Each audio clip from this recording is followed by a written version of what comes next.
It's a very common question. People contact me and say, what size dovetail do I need for this particular project, this size of piece of wood? Is there some formula that I can use?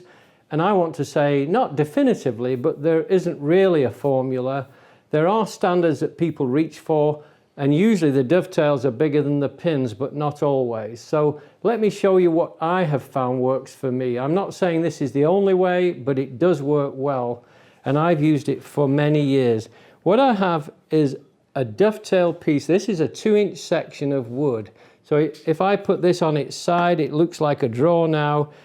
I've got one dovetail in a 2-inch section. That doesn't mean that you can't put 2 dovetails in, but generally 1 dovetail is enough. Then I found that if I have a 3-inch section, I can use 2 dovetails in it. If I have a 4-inch section, I can use 3 dovetails, and that works perfectly well. The size seems proportionate. It seems to be a good balance of everything I want. Then when I get to a 5-inch piece of wood, I've got 4 dovetails, and if from there on it's getting taller and taller, say for the edge of a toolbox or something like that, I just generally stay with my dovetails not being bigger than 1 1/4, and my pins being fairly compact, 3/8 of an inch, 10 millimeters, something like that works perfectly well. So that's how I do it. Now then, I also will use 3/8 of an inch here. So I'll use 3/8 of an inch on these, and that gives me a good proportional size. Here, as I said, I would never go more than 1 1/4 generally. That gives me a nice strong dovetail, and the strength is important. But sometimes, let me take this one and show you some alternatives here. This one, I've got half pins on the outside and full pins here. But then on this side, I've changed it. I've got very small pins, and these are the options. So it's the pins that usually dictate what size the dovetails are, or vice versa, but the pins become primarily important to you. So here I've got a small pin, small pin, small pin, small pin. Here I've got fairly good sized dovetails. This would be more utilitarian. It would make a great toolbox. It would make a good kitchen drawer, that kind of thing.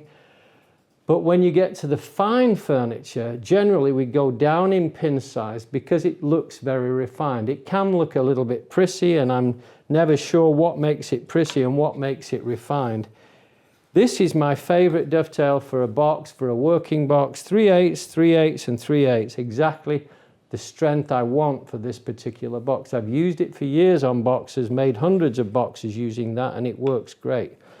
So let's look just briefly at this 5-inch one, because often you may not want these outside pins to be half size. Sometimes they can be too thin. Sometimes they're so thin that they will split off along the side of the pin piece, and it will make it weak. So I try to avoid that. So let me show you first of all, how would you lay this out to get the half pins?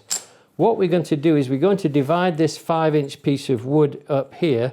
Now the piece of wood may not be exactly 5-inch. It may be 4 3/4, 4 7/8, 5 1/8, or whatever.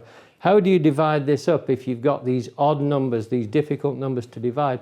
If you're in metric, it's slightly easier, but you still have to divide up that single metric millimeter.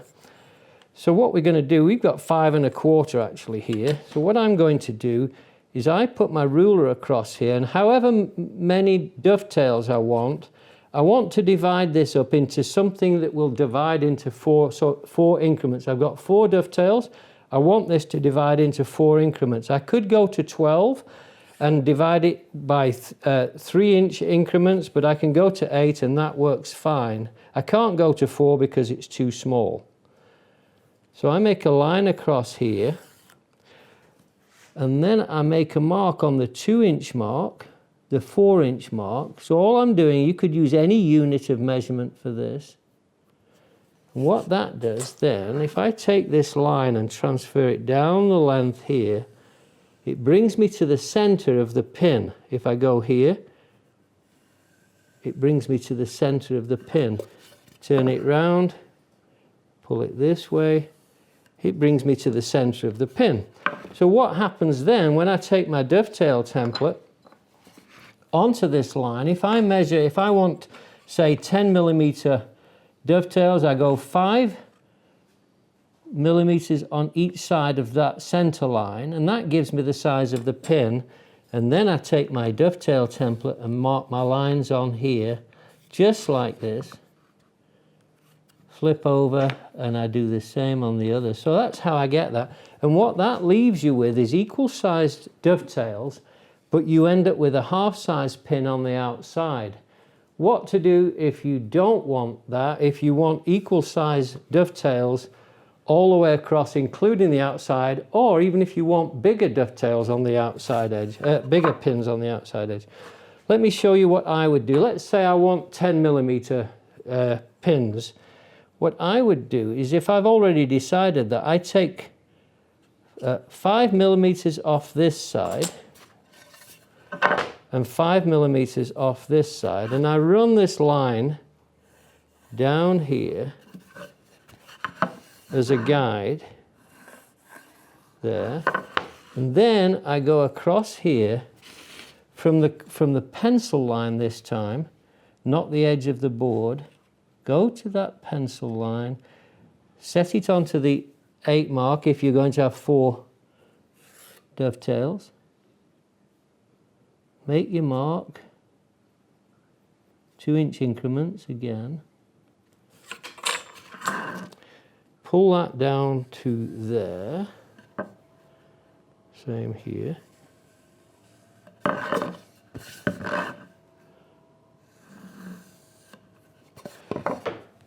Now I'm going 5 mil, I'm guesstimating this just for speed, but you'll measure it, 5 mil and 5 mil. Take my dovetail template, make my mark, oops, wrong way. So there.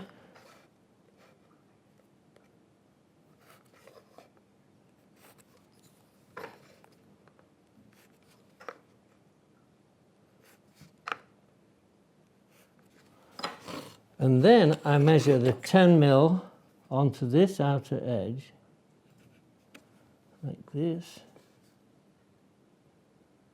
and this. And that will give me equal sized dovetails. So these are all now the same, 21, 21, 21, and 21. So that's how I do it. That's my dovetail layout. That's how you can alter the size of those outside pins, and that gives you equal dovetails and equal pins all the way through.